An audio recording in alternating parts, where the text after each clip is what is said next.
Hey, Becca. We're still waiting on Councilor Bergman, but since we have a quorum, I'm going to get us started. So, call to order the City Council Transportation, Energy, and Utilities Committee at 12:03. And first item on our agenda is the agenda, and I'd entertain a motion on that. So, second. Adopt. Is there any discussion? Seeing none, all those in favor indicate by saying aye. Aye. Aye. It's unanimous. Second, we have an agenda. Second thing on our agenda is adoption of the minutes from our November 25th meeting. Have a motion on that? I would move to adopt the minutes. Second. Is there any discussion? Seeing none, all those in favor indicate by saying aye. Aye. Aye. Aye. That goes also. That's unanimous. So, the next item on our agenda, and I think a lot of folks are here, is public forum. So, if you haven't signed up for a public forum, there is a sheet here. I'll take the one that's here. Is there anybody else who wants to sign up? It's here in the back of the room. I'm going to do a lot. I don't know how many people online we have that want to speak. Anybody online who would like to speak in public forum, indicate by using the raise hand function on Zoom. And based on 1, 2, 3, 4, 5, 6, 7, 8, I think I allow like let's say 2 to 3 minutes per speaker. If you have written comments, I would encourage you to send those to, you can send them to me or all the TEUC members. Or on the city website, our email address. But if you want mine, it's mbarlow, MBARLOW at burlingtonbp.gov, and I'll make sure that they get added to the meeting record. And then so we'll jump in. And our first speaker is Gregory Unger. And I guess I'll ask folks to join us here at the table and state your name for the record and give us your comment. Okay, we'll Sit right here. Okay, so good afternoon, everybody. My name is Gregory Unger. I live up in the New North End, off of West Road, and I am here to talk about the proposed changes to city services relative to plowing and sanding. So what I'm going to do is I don't have a presentation here. I've got printout that I can give out to 5 people. I believe Mark Fowler, you're Mark. Okay. So you've got the upload that I sent to you and distributed. If anybody wants a copy of this just for reference, yes, no? Yes. Yeah. Thanks, dudes. I'll just keep one copy. And I'll send it to you. Everybody send that around. So I'm going to keep this as short as possible. Okay. Now, the net out of this whole thing is the proposal to stop maintaining the streets, private and unapproved streets in the city of Burlington. And so I've talked to everybody on West Road where I live, and basically they don't understand how after 35 years of us living there that the city is proposing to go and make a change to city services. High level, there must have been permits granted many decades ago to go and build on these private unapproved roads. Prior administrations allowed the development of these properties.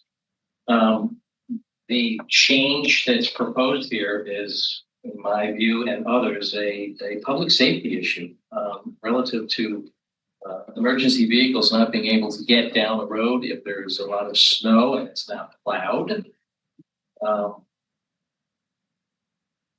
The current standards, I kept reading through this, and the city is looking to bring roads up to particular standards. And I looked at what was involved in that, and basically it would be impossible for at least the West Road, the way that things are built to actually make the road wide enough to allow it to be a city street. The city has over the years provided no parking signs to allow at the top of Western Road off of North Avenue. The width there doesn't allow an emergency vehicle to come through if there are cars parked near North Avenue. So the city has put in no parking signs that extend down probably 200 feet. I have pictures in this handout to allow emergency vehicles to get down there. There is city water, there's city sewer. There have been repairs made to the city sewer lines recently in both right off of North Avenue, midway down the road. So if you look at that, yep. So basically, the net out of this whole thing, the city's been taking care of this road and others for decades. And I'm here just to say, I would prefer to have the city continue to do this, because we do pay taxes, and it has been done for decades. And now, for some reason, there's an issue about unimproved, and I can understand the private roads. So I will take any questions here. That's pretty much what I've got right now. Thanks, Greg. Yeah. This isn't like a forum for back and forth at this point, but thank you for what you've submitted. I forwarded that communication as well to Rob and staff. And I'm trying that.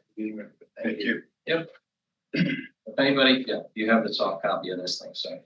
Okay, next in public forum, we have Edward and Anlene Wingant. Sure. I'll make all this before I can get.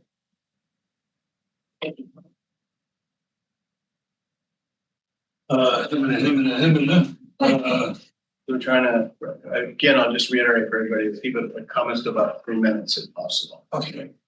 I think everything the last gentleman just said was pretty much everything that I'm here to say. I live 19 Sunset Court in Burlington. Been there for 45 years, and one neighbor next to me has that same right of way, number 7, and we both share the same sewer line. And also the first building, which used to be a home, is now like a 4-bedroom apartment, or 4 apartments. We all share the same sewer line North Avenue address. on Sunset Court. And I think in the 80s, when I bought the house, I quickly came through like to redo all the sewer lines in the city. And at that point, it was a dirt road, and they wanted to pave the road because of access for ambulance, fire trucks, whatever. And so they paved it. I've since had sewer problems, and now the city's claiming that even though they paved over the top of it, what's underneath it is private land. So there's a whole nother issue going on here with right of way, which I think with all our deeds, I'll just read one little thing here about how it's similar for everybody's deed here.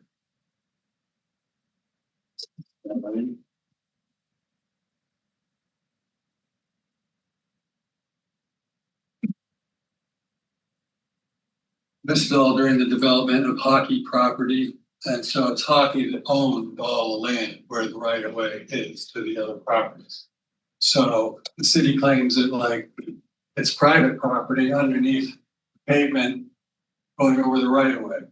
So they can't like go down and like provide the sewer work that's down there any more than they can through the water pipes or anything else. And but they wanted to plow it for the same emergency for emergency vehicles. And this says meaning to convey a lot of land having a frontage of 50 feet or more or less on a proposed roadway to be known as Sunset Court. And Sunset Court's 25 feet in width for the right of way. And there's really no room for sidewalks, sewers, or anything else. Pretty much a driveway. And Berry Street on the other side, it goes to Lakeview Terrace. I went out and measured, and that's 25 feet, curb to curb. With the curbs, 26 feet. With the sidewalk, 33 feet. So if they were to like put this up to snuff, they'd be encroaching on people's private property. So there's a whole nother can of worms. I'm not sure why the city does not want to plow Sunset Court, which is, what did you tell me? Oh, I don't know. Really kind of. I don't. Okay. Well, I think I've said everything I had to say there in terms of why. Because of what I just read about the proposed roadway. Hockey, who owned the property, has said that he donated it to the city way back when. But the city apparently has never accepted it. So I don't know why all of a sudden now we're going to stop plowing the street after they paved it, and they're not going to maintain it. And we're going to have to like pay for people to fix the potholes and blah, blah, blah.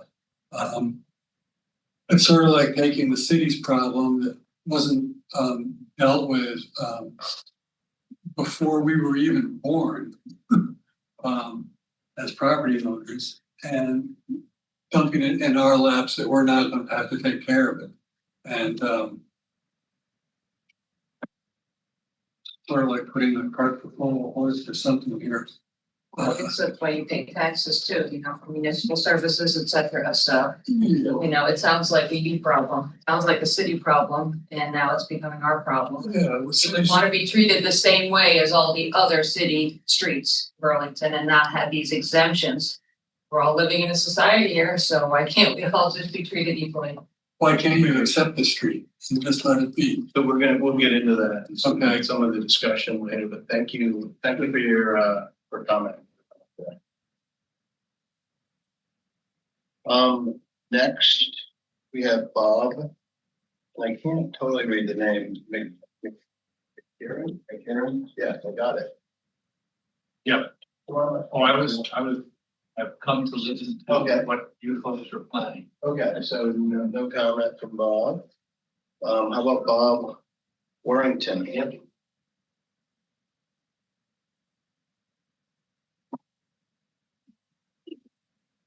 Bob Warrington from the Forest Heights.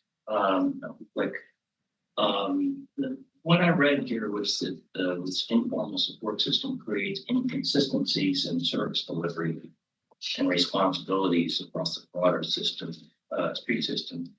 And it would be helpful to understand where this is coming from, what the inconsistencies are that are creating problems. Certainly understand there was a comment about the water lines and maintenance there, and there may be misunderstanding and plenty of that around. But I'm not sure that this seems the suggested solution to remove all services on the plowing, for instance, is appropriate remedy for the problem. And I wonder if there aren't better remedies that could be found to deal with problems. But again, basically, where is this coming from? Is this a budget issue? Is it a service conflict issue? It's just, I can't tell what's really driving this, and that's unfortunate. The resolution side is the other thing that concerns me. Clearly, we would have the option to apply for acceptance. And the statement from the department here talked about there would be adequate time for us as homeowners to go through this process and get acceptance before the October 1 deadline. But as one looks at the list of requirements, they seem pretty onerous, both in terms of time and money.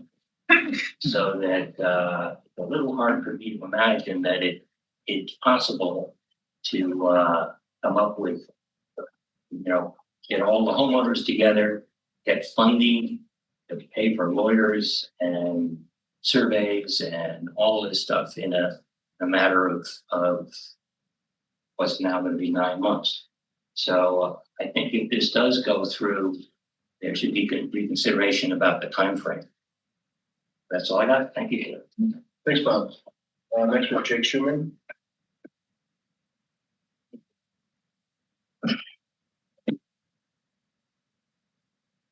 Hello, my name is Jake Schuman.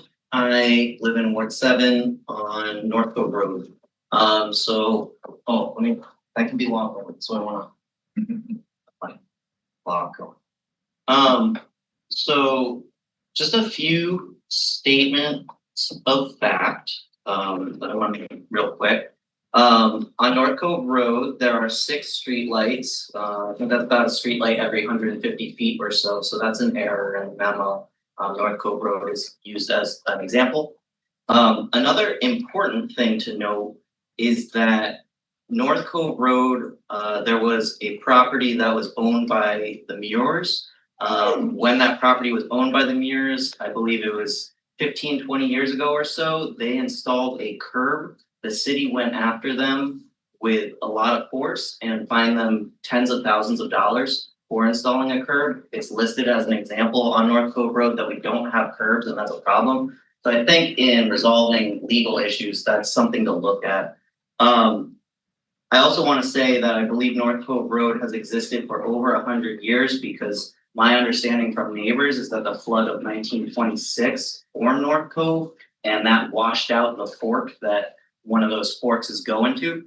So this road has existed for a long time. So I came to the Public Works Commission a year and a half ago, summer before this past summer, to ask about the maintenance of the road. I said, I just watched a few YouTube videos. I don't know what I'm talking about here, but I can say that your guys came down, they repaired some potholes. The next rainstorm, those potholes were washed out. I think they were using the wrong equipment. I think they need to dig out the potholes. I think they need to add more fill. I don't know. You guys are the experts. Let's figure this out. I was told at that meeting, and essentially a preface to this memo is we need to figure out what we're going to do with these streets because that's an unaccepted street and we don't even want to be doing the maintenance that we are doing. Now, this neighborhood has long been known as like the libertarian part of town. So we, having a relationship with our city, understand that sometimes resources are spread thin, and individual neighbors have over the years said to DPW when they've called to say, hey, our potholes are out of control, can you come down and fix it? DPW says, we don't have the resources to do that right now. We can maybe get to it in a month, but what we could do is drop a load of fill. If you're willing to shovel some fill into the potholes, that's an immediate fix if you're willing to meet us halfway. And individual neighbors have in the past been willing to do that. The problem is the guy who did that the best is now dead, and we don't have the benefit of his grader. Now, for me, the issue is, what does a city do? Why does a city exist? It is to levy taxes to provide basic services. That is what the municipality does in a nutshell at the beginning and end of everything. Anything else is extra. We are paying taxes. We are not getting services. We have not been notified. And so I think it's really important as you deliberate on this memo asking for you to authorize future action is silly because this action has already been taken. Go down our road. It's a mess. The potholes have not been maintained for over a year and you can't get down. When the fire trucks come, they don't go down all the way to the house that they're responding to. They stop at the end. Ask a firefighter.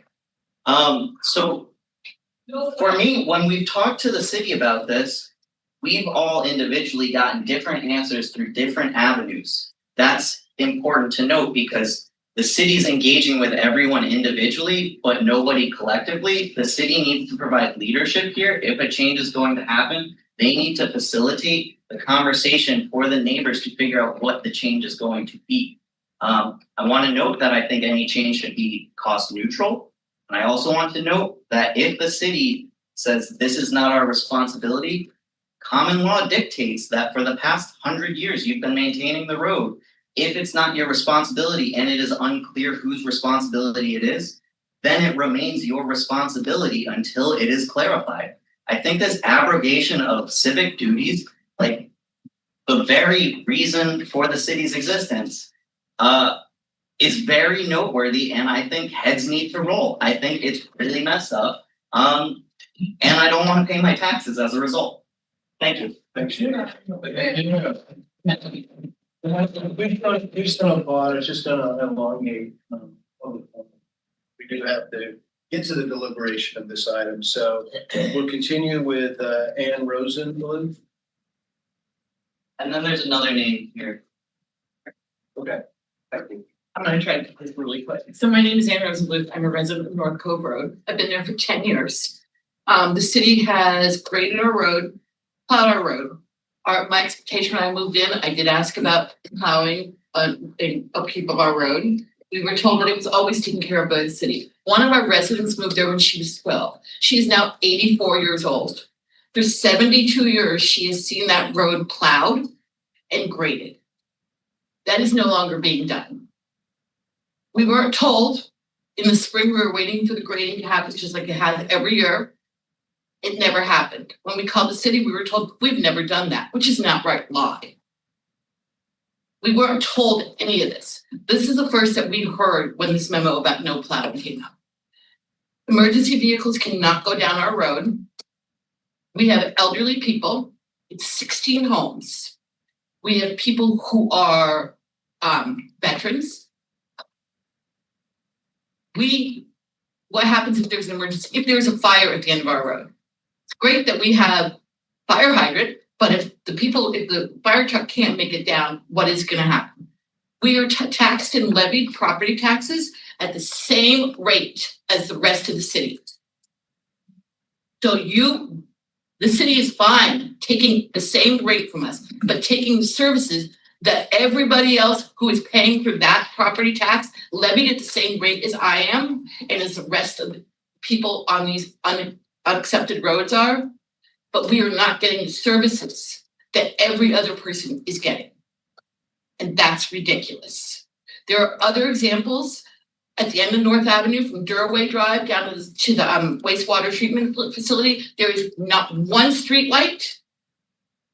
There is not a curb, not a sidewalk. But there it's being plowed.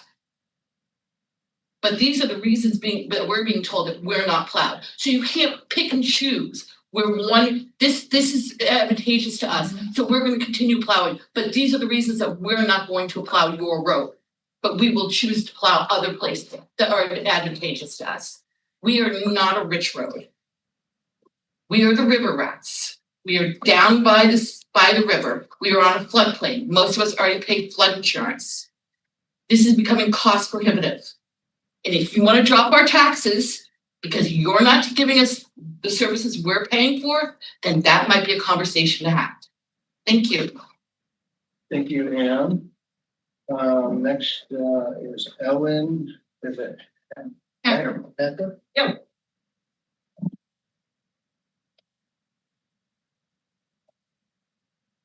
So we seem to be covering a lot of the city here, from the four sites to North Cove. I'm on what used to be North Avenue Extension, but really is still considered by the US Postal Service part of North Avenue.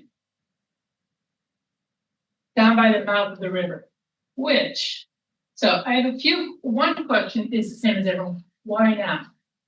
The city has been plowing this forever. I mean, I've lived there for like 30 years and the city's always done it. What's is it a budget thing? Really? It is, just say so, you know? So our road, we know, has been there at least since the age of the silent movies, when Charlie's Boathouse used to show silent movies. And it was a road down there. And the city took care of it then. That was, what, 100 years ago, maybe? So, it's been there for a long time. So why not? We're the same, people pay taxes just like everyone else. We're no different. What would happen? The worst. I guess my next other question is, has the city thought this through? What if, as a street, we did not plow? And yet someone at the end of the street needed services. Then someone's gonna get in real trouble there. And practically speaking, how would we organize as a street? Pay our taxes, would we all have to form like little HOAs, little plowing HOAs, plowing and grading, our own street maintenance? How, very practically speaking, how would that work? We're not a rich street. We don't have a whole lot of money to pay for lawyers and assessments. So how would that work? And then how would the city bill? Would the city bill pre-season, pre the winter season in anticipation? Or would the city bill, afterwards? Have their time studies been done to see how many times we get plowed during the year? I know we get great, we have been graded, like once a year the city comes by and grades us. And then, I think of us as more of a, not libertarian, more of like a tier 2 street, where we know the plow's not gonna come until after all the snow is hit. And we know if we need services, we need to call. So those are my questions. Has the city thought about any of this? What will the answers be? Thank you, Anna. We'll get into that when we deliberate. The last person in the room signed up is Bruce Langdon. Lancer. Excuse me? Bruce Lancer. Lancer. Hello, everyone. I'm grateful in a lot of ways because I've had the opportunity to work for different mental health agencies here in town, dealing with addiction and trauma in the city of Burlington. I moved back to Burlington in 2005 and I bought a house down there. And I saw the, I don't know if anybody's seen the hour documentary about the boathouse, Charlie Boathouse. It's rich with history about that area during World War II and prior. It's an amazing documentary about that area. It's got such historical significance. It's really worth reviewing and taking into consideration. Myers Landing used to be there, the railroad, etc. So there's that. The city did grade that road whenever it's needed. Get plowed every year. We're talking about 300 yards, and the road is not long. It's like a long U-joint. It's not that much to do really for the city to come down and plow it out. Not like there's cars in the way or anything like that. So, it's a simple thing. I was there also during the flood when it was the rainfall that came like quite a few weeks before the Irene came. The water was already high and beavers were swimming around my house. And then Irene came. So it got pretty bad. I saw one of the houses had to go because it got so flooded. But we had to take care of that ourselves, pretty much. And the city didn't help that much in that area. The churches did, but the city didn't. And here we are again with the city not following through on what it had been doing for many, many years. And again, as a taxpayer, if we're not going to do that, then maybe we use our tax money to hire somebody to do it. I don't know. But again, we're not talking about a lot of plowing. We're not talking about a lot of excess money being used to maintain that area. But, and I'm also supposed to mention that Emma met with Kevin. Our neighbor Kevin. Our neighbor Kevin, yes. I know, so I'm aware of the issue. That's it. Thank you. Thank you, Bruce. Are you on North Avenue Extension? Yeah, 87 North Cove Road. Okay. Is there anybody else in the room who would like to speak at public forum before I turn to the online folks? No? Okay, online, it looks like we have two people with their hands raised. If there's others who want to speak at public forum and you're online, you can indicate by using the raise hand function. First person looks like it is Cara Simone. That's right. Go ahead, Cara. Hi, thanks for hearing us today. I'm probably going to echo what some folks have previously said, but I'll just start by saying I live at 29 Chittenden Drive. I can see South Willard Street from here. It's about 100 feet away. I bought my house in 2002, and at that time, I was not aware that this was considered an unrecognized street. It wasn't part of the sale, and I assume since the city issued housing occupancy permits that it was a city street. It's been plowed for the last 20 plus years I've lived here, and city has put in maintained the potholes and things like that. I also want to mention that we had a neighbor who wanted to subdivide and with a Z plot in 2012, and at that time, this came up in the courts. Steve Goodkind, who was the DPW director at that time, testified that it was a public road that was maintained by the city, that the only reason that they didn't maintain it more was because of budget constraints, which I think is really at the heart of what's going on here. My taxes have almost tripled since I bought the house. My salary certainly hasn't tripled. But as I'm thinking of retirement now, I'm just like flabbergasted that now the city is considering no longer maintaining this road. That is a publicly used road. There are no signs indicating it's anything but a public road. I also want to mention that when the rotary construction was going on, the city felt very comfortable parking graders and all kinds of heavy equipment on the road, which did damage that they never repaired at the bottom of the road. There's no private sign, there's no anything sign, nobody owns Chittenden Drive, and yet it's considered unacceptable. There are no sidewalks. I'd love for there to be sidewalks, but I don't think the nature of the road would permit it. But it's a pretty wide road, and it's used by the public to get to neighborhoods up the hill, to Rice High School, to lots of other places. So I think that the city has got to take some responsibility here.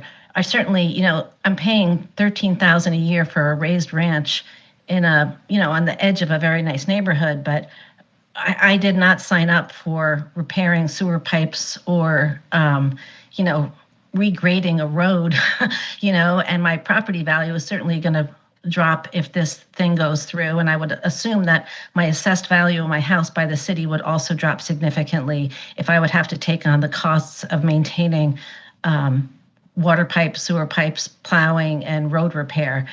I would assume that would happen and my taxes, because the value of my house would go down considerably as well, which is the only thing I've been hanging on to with the cost of living in the city of Burlington. The assessed value of my house is, what I've got as an asset. So I would assume that there'd have to be some kind of compensation on the city's behalf if after all this time, they no longer decided they were going to maintain these unacceptable streets, because apparently my tax money does not allow that to happen.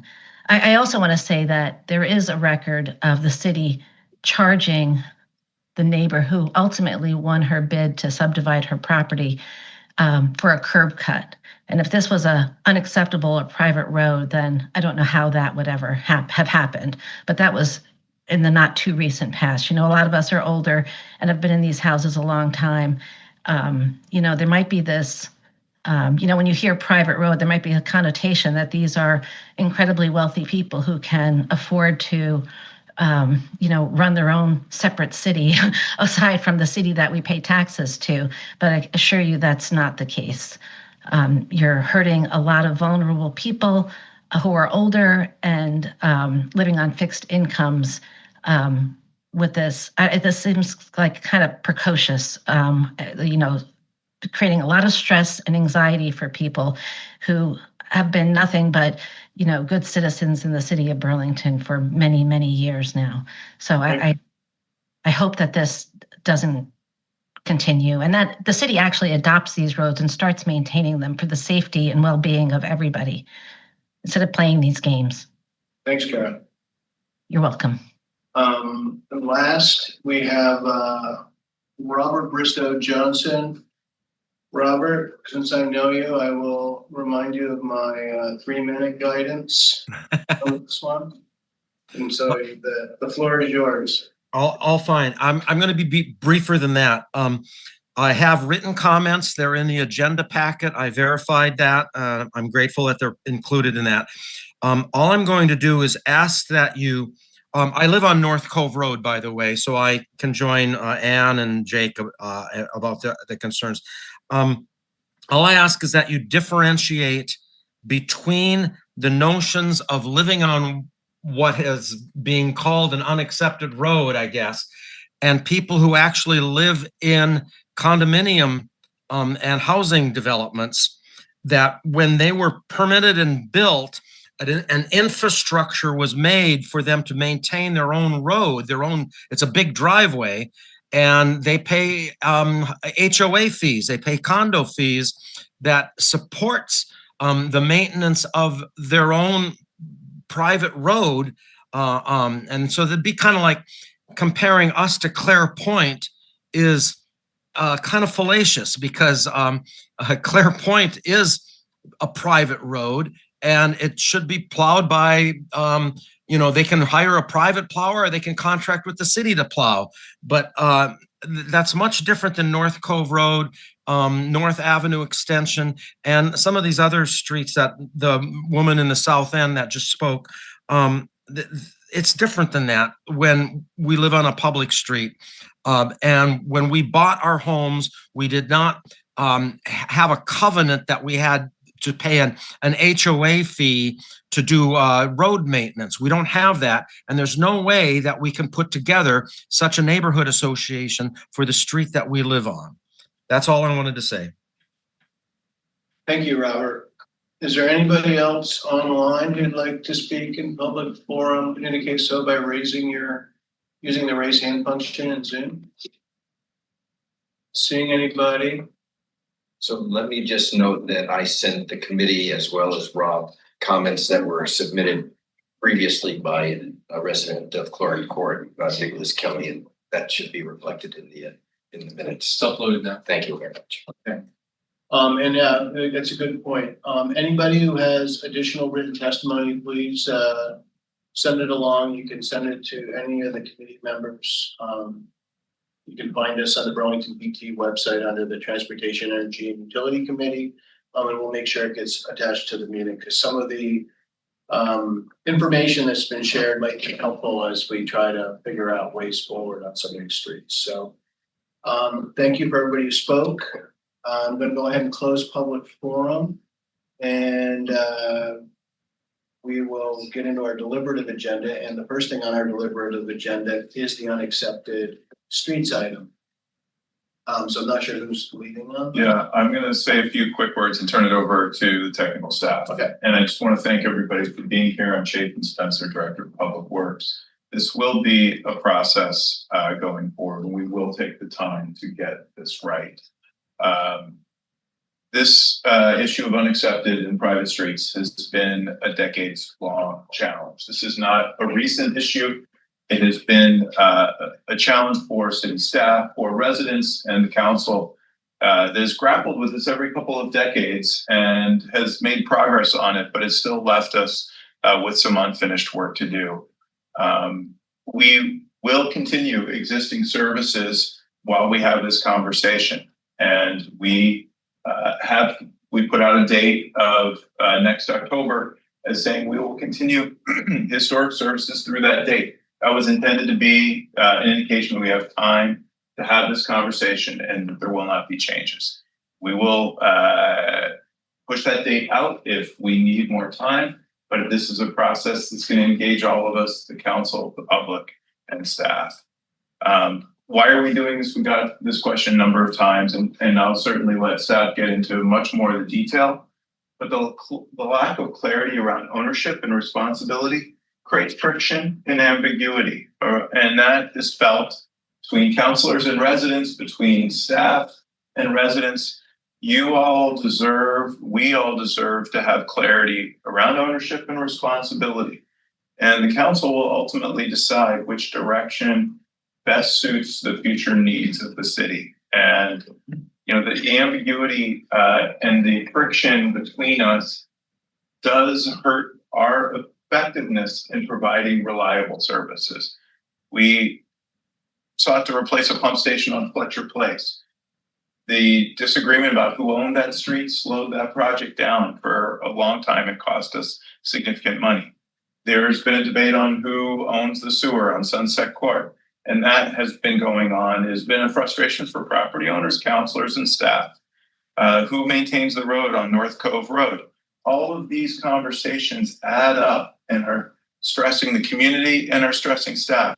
This process here is seeking to resolve those issues through open dialogue. We're excited to tackle these together with you. We know this is not going to be easy, but together we will get to greater clarity. And there are liabilities and risks with the various paths forward that we will need to evaluate together. There will be an executive session. I think it's important to acknowledge after this so the council can hear from our city attorney on some of the liability considerations as we move forward. So with that, I'll turn it over to Sam. Thank you. Hi, I'm Laura Wheelock. I am the city engineer with Public Works. I think it's important for you guys to know the staff that are here in the room. We are likely the faces and the names that you guys will be communicating with. I just want to say thank you for coming out today. The step and the path forward is being able to talk to our community members about where and why these streets ended up on these lists that we have. So I do just want to go around the room. Megan? Yep, I'm Megan Moyer. I'm the Water Resources Division Director, so I oversee drinking water, wastewater, and stormwater in the city. I'm Jessica Lovelett, the Director of Finance and Admin for Water Resources. I oversee care staff and the village team. Bill? Philip Peterson, Senior Transportation Engineer and Planner. Adam Wichuk, Associate Public Works Engineer. Schwenke, Excavation Inspector. So we are the team that have been working on the communications. We've been preparing materials for the Transportation and Energy and Utility Committee, and also answering just general questions. We've talked with a few of you previously and over the years. We're certainly very familiar with all of the comments that have been noted today. I do want to just, we've had this discussion with the TEUC for a little while, but understanding that not everybody's been here for this whole conversation, I'm going to go back and talk a little bit about what our accepted streets look like. These are streets that I have physically put my hands on the deed that describes a developer turning a piece of land and a street over to the city. I've put my hands on the resolution where the city council says, yes, we are accepting the city street. And the streets that are on the private or unaccepted list, we don't have that documentation for. It's going to come back to reviewing when you guys bought your house, what your title research looked like.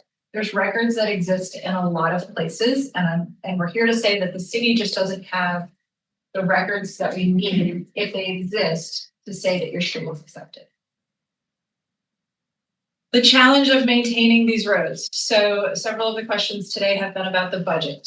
It is not a significant cost for DPW to plow these roads. It's a little bit more expensive to throw some gravel on an unaccepted city street. And it's certainly very challenging to grade a dirt road. Right now, the only accepted dirt road that we have is down in the Intervale, and we pay a private contractor a lot of money to bring a grader in from out of town. The city of Burlington does not have a grader in our inventory.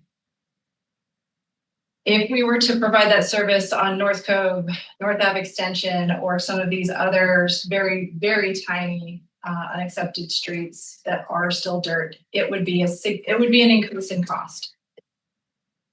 It was mentioned today that you all pay taxes, and you do pay taxes. Your city taxes go to a lot of different city services. One of them is the highway tax.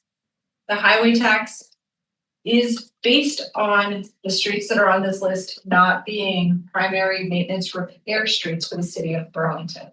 If we were to add full repair, new pavement, full grading, water, sewer, taxes would increase for every resident in the city. So I understand you are all paying taxes. We appreciate it because it goes to a lot more than just DPW. But the rate in which you are paying is based on these streets not being a significant investment from the city. So those are just kind of going back in history and talking a little bit about why we're here and some of the really, really common questions. For the TEUC, we are here to bring you some other new information which you guys have asked about at previous meetings. So in the memo, we've provided the list of unaccepted streets in 2 different ways. And I'm trying to share, hopefully just one screen.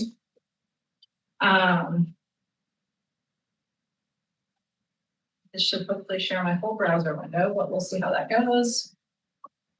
Great. So at the bottom of the memo, you guys asked about having the unaccepted and private streets in alphabetical order. So we have reordered it that way. We have added which ward it is in. And then additionally, we have repeated the list, just sorting it by the ward categories. Essentially, there is an unaccepted or private street in every city ward. We have also included, it was a very challenging thing to do, but maps of where these are located. I am also going to show you what we are currently working on, which is a GIS tool. This is what will go on our webpage that we are expanding for the unaccepted city street process. This has at least now increased in its development to show streets that are unaccepted, and an attempt at starting to show them to be private, but this is work in progress. It is hard to do this on all these different city streets. But this is eventually what will be available, is this way to be able to zoom in, take a closer look at a street, what its length is. It helps in cases where we said Afghanistan is partial. And that's because the city has records. Sorry if I make you dizzy as we navigate through here. That there is tentative ownership over the first part of the road. And this is an approximate line as to where that is. And more than approximate, it's within a couple feet. It's not that, you know, the private line is down here or that the private line is up here. This is the approximate location with reasonable records. Chittenden, Iranistan, and parts of DeForest Heights are a good example of one of the background pieces that makes Burlington unique. Burlington is unique for a lot of different ways, and it's accepted and unaccepted and private streets are one of those. The resident from Chittenden had mentioned that Steve Goodkind testified, and that is true. Chittenden, Iranistan, and DeForest are known as a public way declared by a court and not the city of Burlington. And this goes back to that court with Mr. Goodkind. It still has an underlying private owner that has not attempted to have the street turned over to the city. Pine Place is the other example that has a declaration of a public way, but an unknown private owner. It's not made it on our map yet, again, highlighting the fact that this is draft. But half of Pine Place is a public way. The city has, and I want to acknowledge this, we have performed lots of interesting maintenance in lots of different places. City in its past has paved Pine Place. We apparently had paved Sunset, and I was unaware of that in our records. We also do streets that appear on the unaccepted street list to speak to West Road, where we have a sewer easement that says that we should be there. Doesn't mean that we have documentation that says we should be taking care of the pavement or installing sidewalks or so on and so forth. But it does say we should have done the sewer, which is something we have done recently. Street signs that are on there are an interesting thing for us to look at. But it just comes back to, and this is my motto for working at DPW right now, we're doing the hard things because the things that have been done in previously were a lot easier to do. If your street doesn't have a sidewalk on it, it's not there because it's hard to put that in. If your street isn't accepted yet or is in this ambiguous kind of state, It's there because that was hard for past staff to take care of. There are lots of efforts. You can see dozens of city streets that were accepted 71, 75, early 80s. And that effort was abandoned about the 90s and hasn't been picked back up again until now, which is why a lot of folks are unfamiliar with this process. But I do want to highlight why we are sitting here today is because the staff who are in this room that serve all of you feel that Vermont law, which says the streets need to be in good repair, are something that you deserve. And you deserve to know whether or not the city is going to do that for you or it's your responsibility. Is how this all eventually needs to come out, because these streets that you all live on are not in good condition and they are challenging to pass with emergency services, and that's not a condition that we want to live in perpetuity. So that is generally the information and the update that we have. Have other questions, comments, or I just noted that there are 2 streets on your list that are noted for Ward 3 that are actually in Ward 2 based on the past redistricting. So thank you. these things happen, you know, like when we cease to be human and then so we don't make mistakes, then we'll have a different brave new world. But yeah, it's actually Bolts and Sunset are the 2. But you might then just look at the list and the breakdown based on the last redistricting that we That's a did. valid point. Thank you, Councilor. You're welcome. Can I ask a question about the list before we get into committee discussion? There was a street on this list, Beechcrest Lane, which is one of the ones I asked the map about, which is no longer on the list. And so That is also Driftwood. Okay. It was just listed twice because between the local ownership there and our records, it had been all 2 different things. The current ownership wants it to be called Driftwood. Understood. Are there other streets that were removed from this list in addition? Maybe. I removed the one that's in the middle of the golf course. Okay. That's right. Okay, very good. And then I also added on Northgate, which is half of them. Which went under the private list. Okay. Are there any other comments from staff before I bring in committee discussion? We did add in, since it was talked about, you know, what does it take to accept a city street? We added in documentation that we had from Franklin Square, which is a case of misplaced records. The city had actually officially accepted it back in 1976. However, the deed that transferred from the developer to the city was never filed in the land records. As well. The records. The records were incomplete. They were probably complete for the time, but they're not complete to today's standards. So it was great that we went through the process of reaccepting it.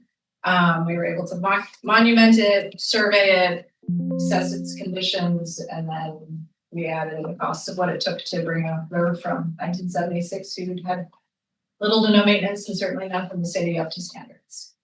Yeah, I mean, it was a complete street reconstruction, right down to the foundation. Stormwater work, lighting, all the other upgrades that come along with that, including our time, staff time, legal staff time, and then that's fresh for the reconstruction itself.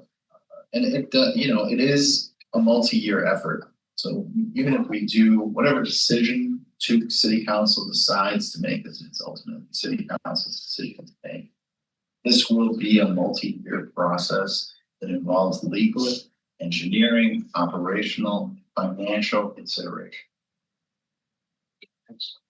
I'll open it up to committee members. I will actually call on Councilor McKnight if she would like to speak first, only because I know that I think she has a hard stop. Thank you. Yes, I mean, hard-ish stop. I would like to stay for the vote on this topic if I can. So let's see how flexible I can be there. Yes, so Chapin, I reached out to you separately the other day. I have been getting caught up on this because I unfortunately had to miss the last meeting over the Thanksgiving holiday. But overall, I guess I really echo a lot of the concerns that were brought forward in public forum. And I have a lot of, I mean, I hear you, Laura, about, you know, what you've laid out, and I can definitely see it from the city staff perspective. But to me, this is just a really questionable use of our time and energy. And I think it's causing a lot of unnecessary stress to approach it in the way that we're approaching it. And it really just seems like a can of worms that's been opened. And I just don't see why we have done this. It feels like one of those things where there's like, you know, who knows, in Vermont, there's probably thousands of laws, right, that are like on the books that are no longer relevant. And for the most part, no one spends their time like going and digging into those and figuring them out. You just kind of, you kind of follow along the system as it has been going. And it seems like in general, that has been working pretty well with some exceptions. And so I don't see why this is a whole priority that is being brought to this body. And I don't support even sending it to the council, because I just don't think it's right. I don't think it's ready. I think we're in this moment where so many residents are struggling with their housing costs, with their taxes, and also many more people. And now to come and tell them that their tax dollars no longer guarantee road maintenance. I mean, it just doesn't make sense to me, because road maintenance really goes along with, you know, perhaps access to water and sewer and electricity. Like, these are the basic services that a municipality provides. It is our job to do that. And it shouldn't be anyone's responsibility to repair their own. And I think, you know, I also think about this, if you zoom out to the context of the city overall, we are not able to consistently enforce a lot of other basic rules around the city, you know, things that go on in our parks or address quality of life issues for residents that they raise to us every day. And so I just, in the context of that particularly, I don't understand why we're spending our time figuring out how to potentially remove services from people. And again, building on the conversation we had around priorities last night, I just really struggle to see why this is where it is. Again, back to staff input. I always appreciate that. I always want to hear that. You all are the experts. But what I would say is that if this department really feels strongly and has the willingness to do what sounds like it can be hard work to work out these ownership issues when it does need to be worked out, I would just recommend that. You know, I don't see why that. My preferred path would be that is just done sort of one by one, quietly in the background, in consultation with residents who live on each street, rather than this giant process that is lumping everything together and causing a lot of stress. I mean, we approach sidewalks with like this sidewalk repair, for example, in this one at a time, you know, method. It's systematic. It's done over a long period of time. That feels like the appropriate approach for this versus what has been done. So, you know, I hope we can find a better path out of this. And, you know, I really share a lot of the frustration that a lot of residents have brought up. Thank you. Thank you. Yeah, sure. You can respond. Please, no applause from others attending the meeting. I want to acknowledge, yes, this is a very stressful thing. It stresses staff out for multiple years for the one-on-one conversations. But in all honesty, I do feel like we are at a critical point. The condition that these streets are in are not good. Even if the city chose to accept all of them on the spot today and work on repairing, and we are talking years before the city's budget that we dedicate to road maintenance could even repair these. And I don't think that we have enough time to approach these one by one, because these roads are going to get into extremely challenging situations where we can't afford to fix them. You all can't afford to fix them with our current system. So this is why we are bringing it in front of the city council. And you guys can provide us with some direction to work through these various different challenges. Some of these are in very different columns of conditions and than others are. Thank you. So I disagree with Becca in terms of us the statement that we shouldn't be dealing with this. We do deal with this. Sunset Clip, Court, sorry. We've already dealt with it. We spend time to deal with it. It sounds like everybody has in some way dealt with it. Kicking it down the road is just a recipe for failure, for continued failure. And so the question though is how we go about this. So let me sort of front load and say that the memo today requests an action to send this to the city council for just information, but I think it's premature. And I would not support that action, particularly because we're looking to be done. We're going to lose a member. We've got another item on the deliberative, and we have this executive session that's going to be significant. So there seems to be no reason why we would not have this beginning conversation, go into executive session, and so that people don't have to sit here, throughout the whole thing and then wait, and then maybe we do something, maybe we don't. We just schedule it for a next meeting, because I do think that there are combinations of legal status. For example, the acceptance of a street requires that there be a dedication of the street, right? Or maybe it's by operation of law, right? Which is what a judge does. We don't do that because otherwise it can be an illegal taking, and then you're sued for that, under the U.S. Constitution. So, these are difficult questions. So we need to be able to sort through those things. The standards, I just want to put on record, and I've done this in private conversations with staff. I do not believe that streets that have been in existence for a long time, in order for them to be accepted, should be brought up to the current standards. I just don't buy that at all. Like, these streets are sort of no different than the streets around them, except that for some reason they were built and there was a private owner and they just reserved the rights of way, and that carried on.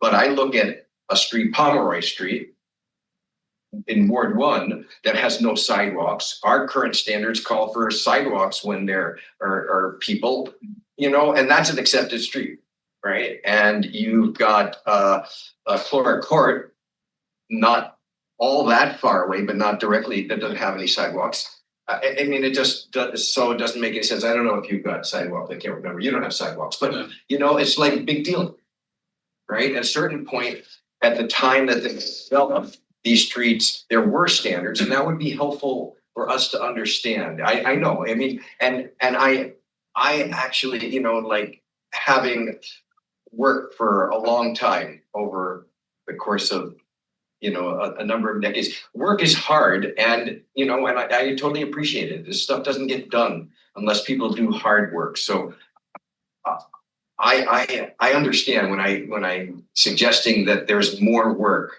on this, but I do think that our responsibility is to do the work that's necessary to figure out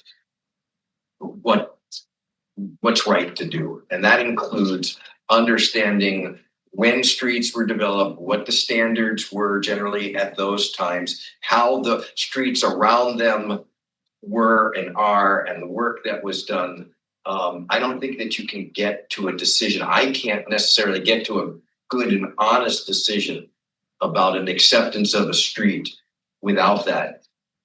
Knowing that I don't support the standard is bring it up to the current standard, because I don't think that for most of these streets, that's right.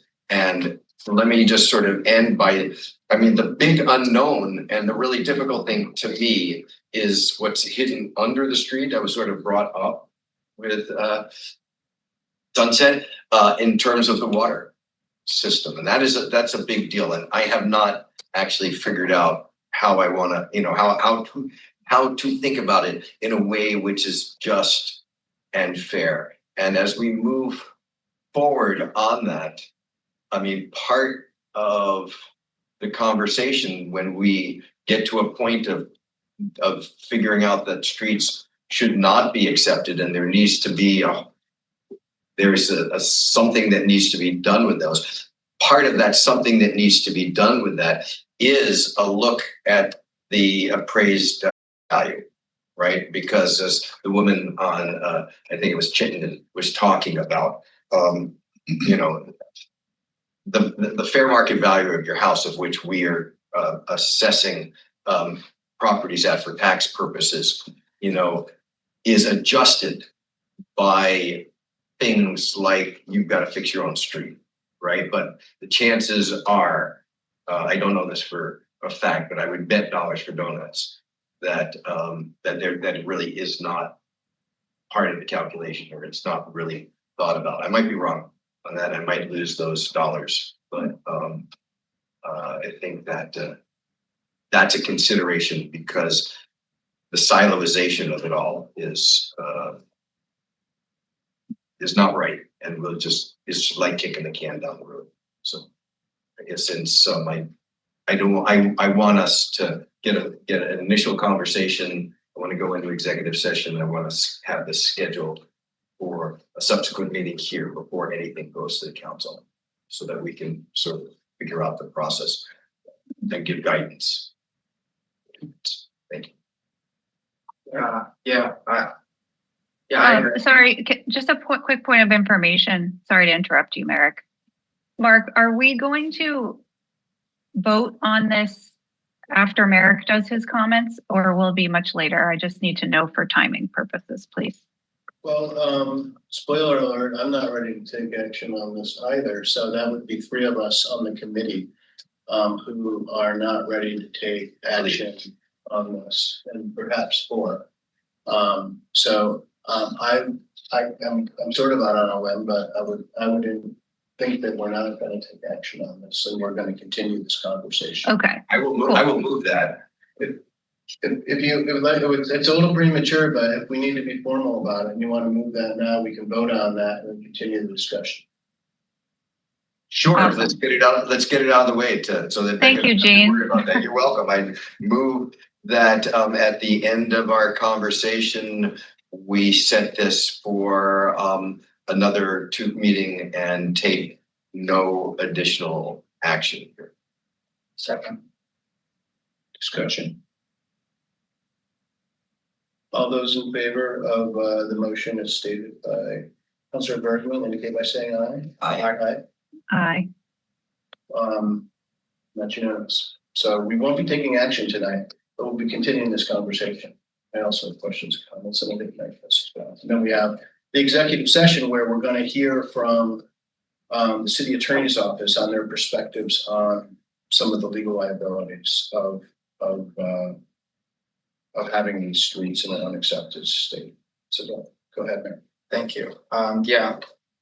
I agree with Councilor Bergman that well, I obviously believe that it is important that we're talking about this now, because I'm sure people in the room will agree that the status quo is also not working right now for many of our unaccepted streets. I agree with Mr. Bristow Johnson that I think that there needs to be a differentiation between the private roads with established HOAs that are already pooling funds, that already have covenants to get streets, if they so wish, up to accepted status, with the unaccepted streets that have not had a present owner, have not had a present association and present covenants where those funds even close to exist or never existed at all.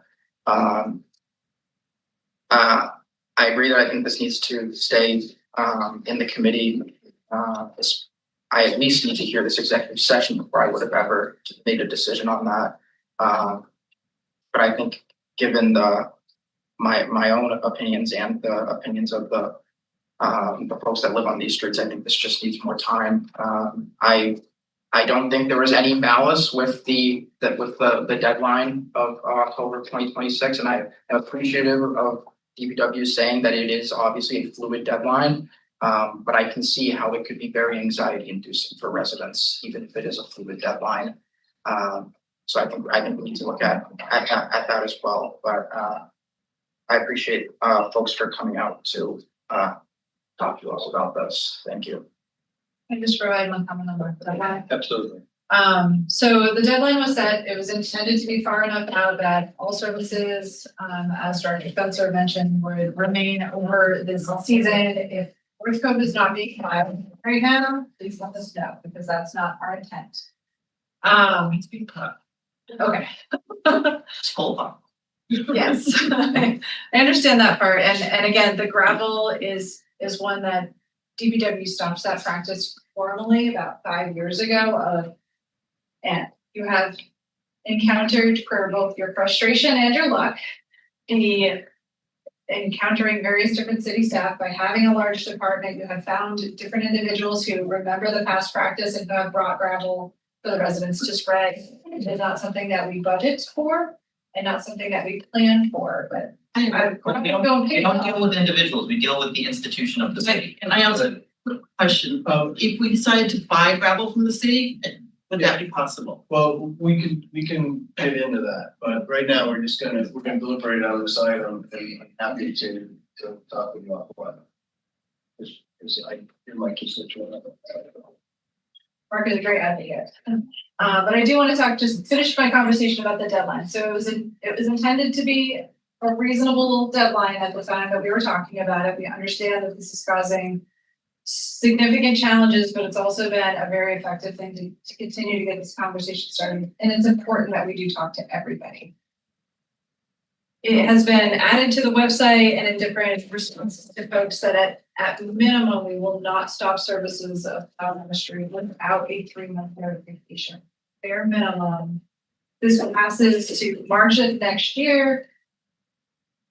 2027, minimum of 3-month notification before anything is actually formally stops. So as the deadline continues through, please know you have a written response to that. Thank you, Laura. I'll get to top. I've thought about this. I think, I concur with much of what's been said by other committee members, varying degrees. I do think, I think we need to do something to maintain some level of service on these streets. I agree with one of the speakers, and I've heard this from others' conversations I've had, that the streets are a basic city service. There's a lot of things we do in the city, but streets are a basic service. And I understand there's a lot of ambiguity in some of our streets that we have because of these historical sort of reasons that they're there, past practice that may have been informal, whatever, but we just need to work within that framework and make sure these city residents are taken care of.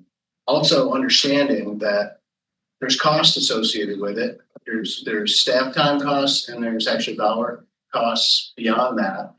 And we're just gonna have to budget for that, in my view. I don't know how other councilors feel about that, but this is something that we need to be doing even ahead of some of the other things we do in the city.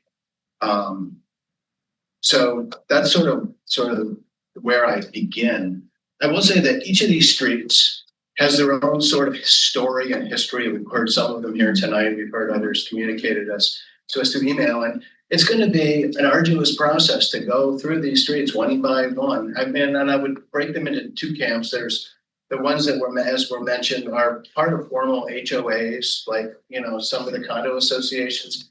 And everything, they're taking care of that stuff right now. They're on the list, but they're really not a problem or a burden to the city right now because the property managers for those HOAs are providing these services and taking care of them by and large. Maybe there's some overlap with city on certain things, but by and large, they're taking care of. There's other ones where the residents assume that they live on a city street, and much to their surprise, they've learned that their street is unacceptable.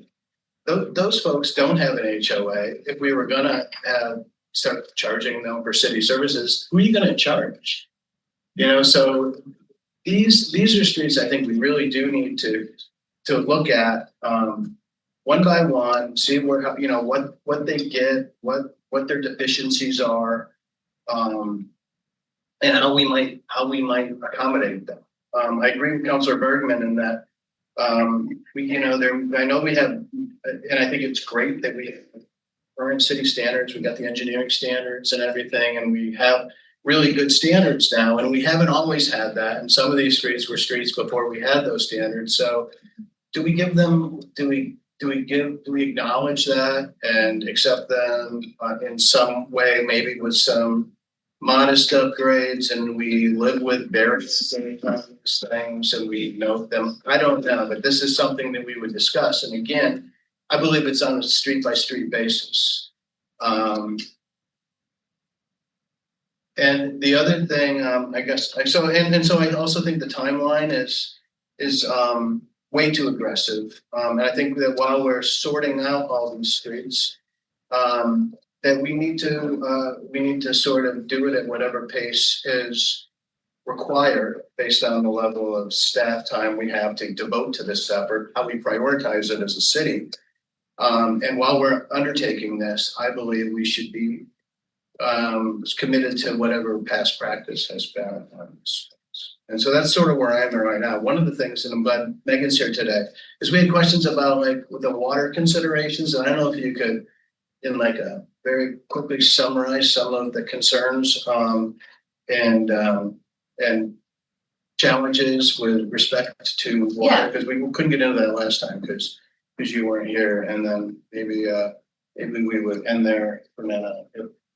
Folks want, unless we, and then we would schedule it for our next meeting as well. Go ahead. Yeah, I mean, our challenge or our directive comes from ordinance, chapter 26 for the sewer and stormwater pipes, and chapter 31 for the drinking water. I'll start with the simpler one, which is the sewer pipes, which includes both stormwater as well as sanitary sewer.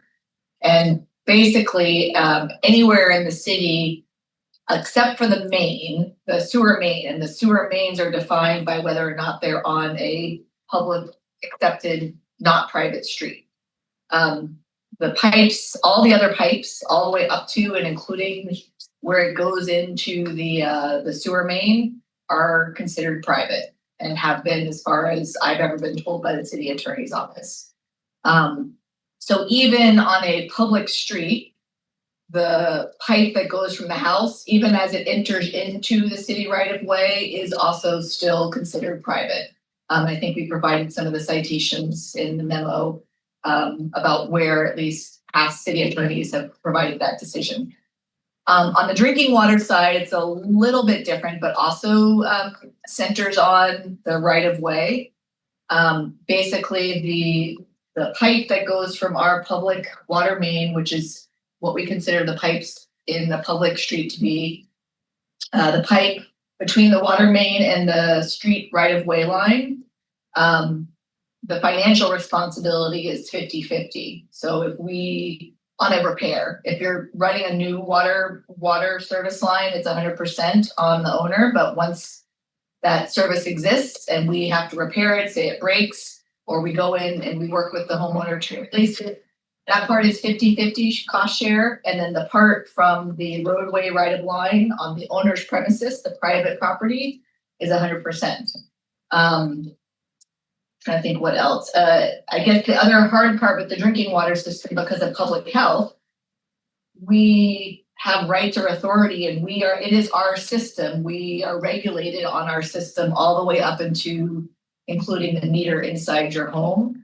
So we need to be heavily involved in, and we are heavily involved in, anybody who touches that water pipe.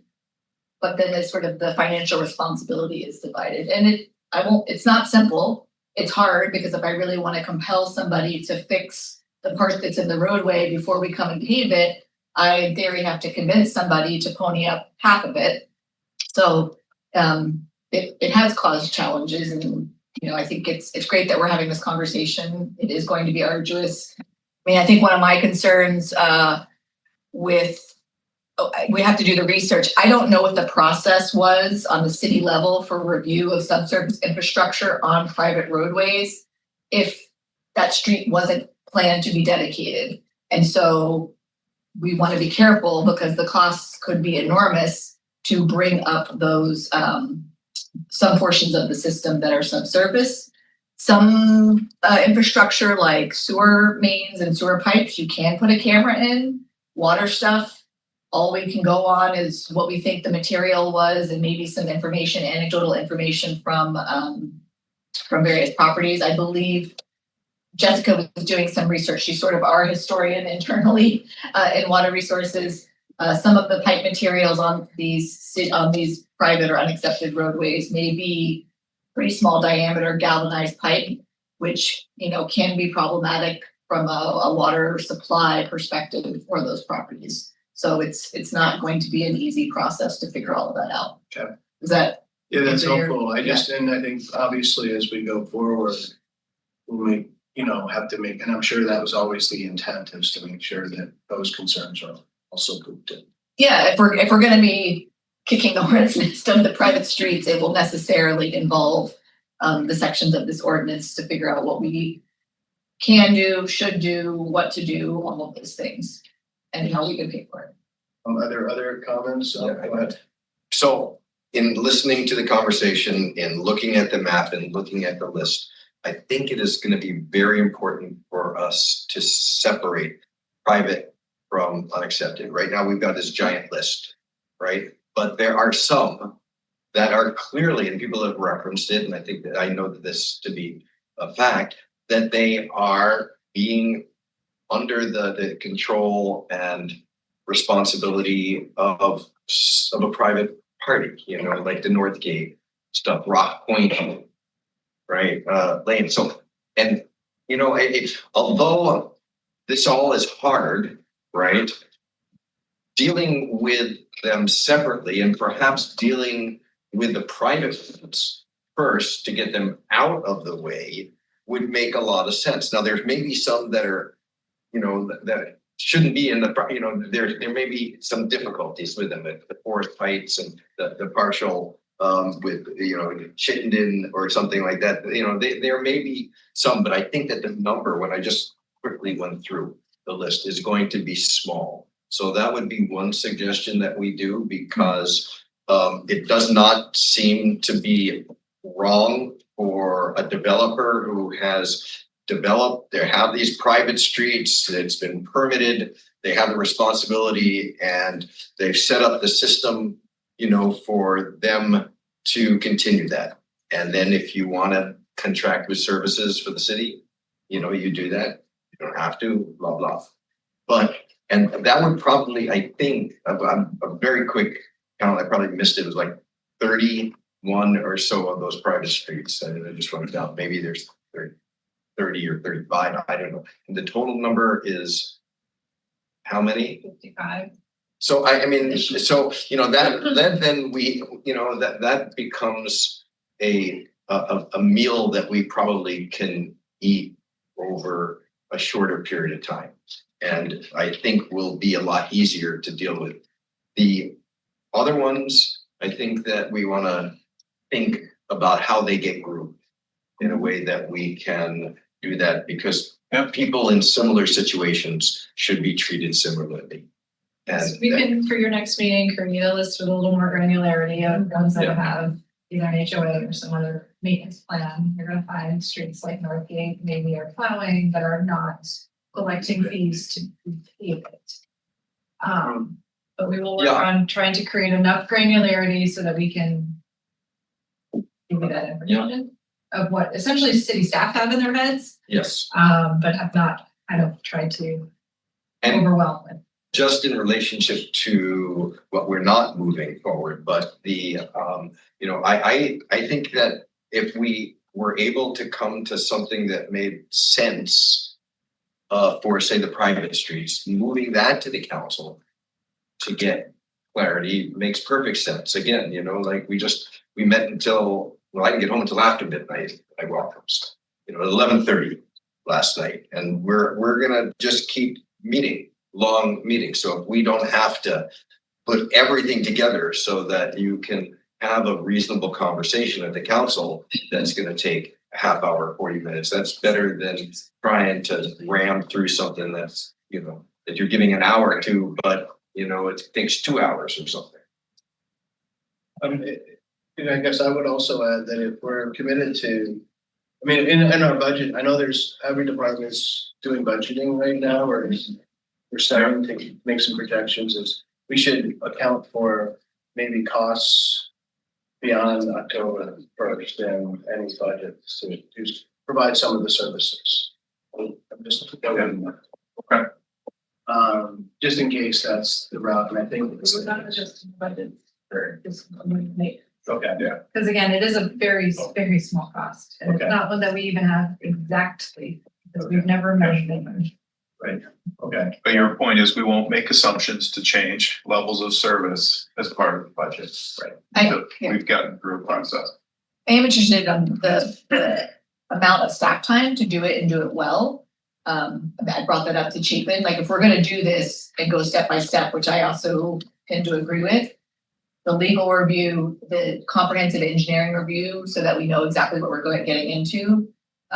Given all of our other priorities, and you mentioned that, like, I don't know if part of the budgetary conversation is setting aside funds to perform that work and to potentially outsource some of it. So that it's not just continuing to fall off the back of the stove, which I think is kind of what has happened in the 80s, 90s. And like we found evidence of people picking up the ball and then the ball goes dead because probably something else happened. Right. So I don't know if that can be part of the conversation, but to do it well, I would appreciate that support. We can certainly engage with somebody, but there's a lot of work to do it well, and then to come up with the case by case, you know, how do we accommodate this? What variances are acceptable? Which ones are sort of, you know, I think that's an important point. Already, our team has put in a significant amount of time just for this meeting. Right. And once we start public engagements, other elements involved, legal review, all those things, you know, you put in, and it's fine, like if that's the direction, but you can budget for those things. For sure. I guess that's what I'm trying to make sure if we're gonna do this thing, and we're gonna take the time to do it the right way, that we've all talked about. And do it like methodically, street by street, then it's gonna require resources, so we should incorporate that in the new budget. Okay. There's gonna be resources expended regardless, right? You know, you're expending them now. Yes. Right? So like kicking the can down the road doesn't actually save you anything. No, not the long term. And so like, let's, should we commit to adding this to our January? Yeah, sure. I think we've lost, back at this point, so, we will do that. Is more, and I just want to appreciate all the work that has been done on this, and I do think it's something we need to wrestle with. It's like, it's been triaged, like you sort of indicated, out of the discussions as, you know, more urgent things come along, but then we have these ongoing frictions that councilors hear about, something not getting done or not getting it done. So I think it's good that we're doing it, and maybe we can just sort of do it as we can do it over some period of time that's maybe longer than October 1st of But within one decade. But within a decade. I think that's a good aspiration. Just trying to be So thank you, and thank you.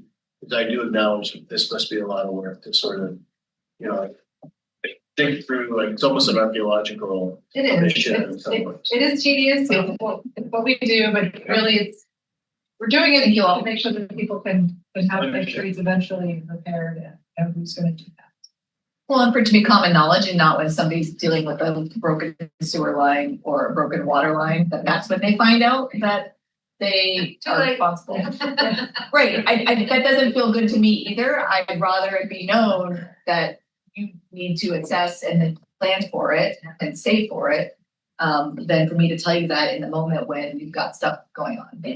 It's not a. Or Megan saves for it, but what? We'll figure out.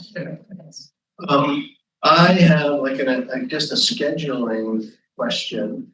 So we had told Chad, is it Farrell? Yes. From Encore, we were gonna have him on at 1:30. I know we still have to have an executive session, and I know we need Attorney Ramakirchen for that. So I'm wondering. I'm here. I'm here.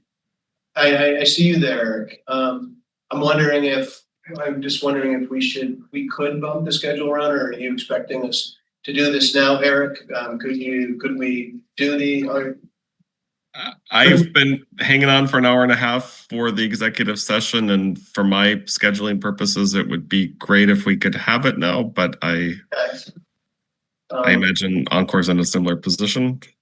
Eric is not here. I was just been talking. No, different Eric. Yeah. I mean, Chad, I'm wrong. Yeah. I'm wrong. is Chad coming in person, or is he I coming? thought he was coming in person because he's just up at Hula, but maybe yeah. Well, he's 4 minutes. He was coming from a different meeting, so, so, I mean, I was trying to get my Vermont statutes online because I don't have them memorized, the statute on going into executive session. But anytime that you, I guess maybe we'll move to go to an executive session, and how will Chad know? He'll come in and then we'll talk about that. Yeah. I think here he is. In terms of the motion, I did provide these in advance. Would it be helpful for me to read the motion and somebody to move it? That'd be awesome. Sure. Okay, great. So there's going to be two motions. We have to take them one at a time. So the first motion is, if my computer will cooperate, to make a specific finding that premature general public knowledge of confidential attorney-client communications made for the purposes of providing professional legal services to the TEUC would clearly place the city at a substantial disadvantage by discussing privileged matters and attorney work product in public. That's the first motion. I would move that. Second. Any discussion? Seeing none, all those in favor indicate by saying aye. Aye. Okay, great. And then the second motion, sorry, one second. To move into executive session based upon the foregoing specific finding pursuant to 1 VSA section 313A1F to confer with the city attorney regarding liability issues associated with unaccepted streets, to include the members of the TEUC, legal counsel, and the director of public works and their staff. Okay, yes, I'd make that motion. Second. Any discussion? Seeing none, all those in favor indicate by saying aye. Aye. It's unanimous as well. So we are in executive session. So we're out of executive session, and we're back to our deliberative agenda. The Encore solar update that was scheduled next has been postponed because the presenter, Chad Farrell, couldn't stay this late in our meeting tonight or today. So he'll be back at our next meeting. So moving on, we have a director's report. I have nothing at this time. Okay. Are there councilor items? There are no councilor items either. So the last item on our agenda is setting our next meeting. Tentatively, we have 127, January 27th, at a time TBD. That is the day after a council meeting as well, and sometimes you all had tried to get away from that, but given that we're revisiting Unaccepted Streets and there was a fair bit of turnout, we may want to look at it. Sure. I would agree, and also so we can have Councilor Lance attention. Yeah. Because I think midday is hard for them against it. If Chad can do that one and we can get that early, it'll be, I think that's really an update on sort of what the issues are, this from his perspective on the solar at the landfill and on the water plant, I guess. That's fine. Right. So you're thinking having them both, but having him be first before. Yes, absolutely. I think we should schedule him first since he got bumped already late today. But does the date work for everybody? Works for me. It is the day after a council meeting. I have no issue with that. Is the room available? Yes, we are held for that day. But not earlier. So I mean, what's the preference? I'm trying to be cognizant of everybody's sort of schedules. I don't know what I'm gonna be in January, late January, so I would or starting as late as feasible. Would it be possible for us to halt 2 times, one midday again and one in the evening, and then I could check. Midday is not available. Okay, I want it late anyway, so you know. I'm good with having it 5:30. At 5:30? Yeah. Let's just say 5:30. Sounds good. That's our normal, that has been our Yeah. normal Yeah. practice, this term. Okay. So we'll meet at 5:30 on the 27th. When the traffic light's gonna start operating on King? Pretty soon. And with no further business and absent objection, I will adjourn us. Great. 2:24. There should be a lighting of the That's a traffic direct conversation, not a counselor.